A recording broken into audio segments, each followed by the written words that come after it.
So I'm reading the book At the Dark End of the Street, Black Women, Grape and Resistance, A New History of Civil Rights Movement from Rosa Parks to the Rise of Black Power by Danielle L. McGuire.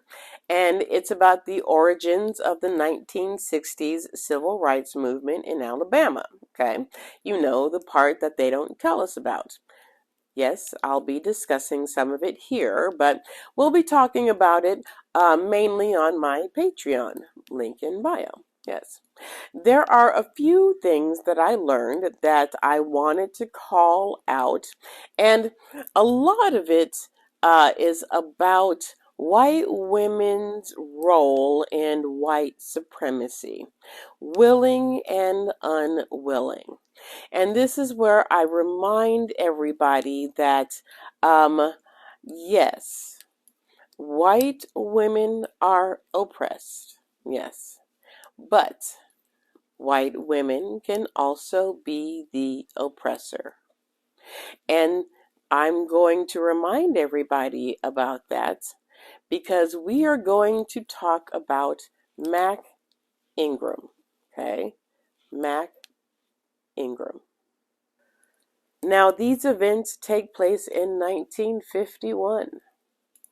Matt Ingram, known as Mack, was a 44-year-old tobacco farmer in the small town of Yanceyville, North Carolina. Married and a farmer of 9, Mack owned his own mules, tools, and a ramshackle jalopy. He was also known in his community as an upstanding citizen and devoted family man. On an early June morning in 1951, Ingram was driving to the Boswell farm to borrow a trailer. About 75 feet ahead of him, 75 feet ahead of him, walked the Boswell farmer's 18-year-old daughter, Willa Jean. She looked behind her, saw Mack, she screamed, and began running. Okay? Looked behind her, screamed, and began running. She ran into her brother and told him that Ingram was looking at her in a leering manner. Her dad called the police, and Mack Ingram was arrested and charged with assault with intent to grape. Okay? At the trial, Willa Jean admitted that Ingram never spoke to her and could not have spoken to her since he was 75 feet away. The prosecutor declared that young womanhood had to be protected from black men, and Ingram was found guilty of eye grape and sentenced to 2 years of hard labor. Ingram spent 2.5 years in prison, okay? Now, he went through 3 trials before being released, okay? Now, listen to this.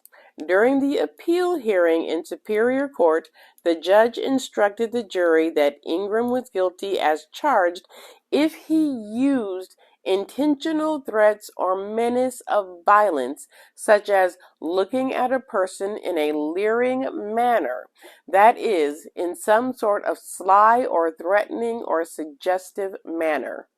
If he causes another to reasonably apprehend imminent danger. On appeal, an all-white jury returned a conviction because remember, Willa Jean said he was looking at her in a leering manner. She said he was looking at her in a leering manner. But the jury is also, and he was 75 feet away. The jury is also saying that his blackness was menacing and threatening. This led to a 6-month sentence of road labor. Now, the NAACP and black media outlets took up Ingram's case, advocating for his release. Due to community pressure, the state Supreme Court vacated the conviction, stating It cannot be said that a pedestrian may be assaulted by a look, however frightening, from a person riding in an automobile some distance away. He may have looked with lustful eyes, but there was the absence of any overt act. This resulted in the look alone no longer represented grounds for conviction, because common sense says that a look should never be grounds for a conviction. But this was the South, she was white, and he was a black man.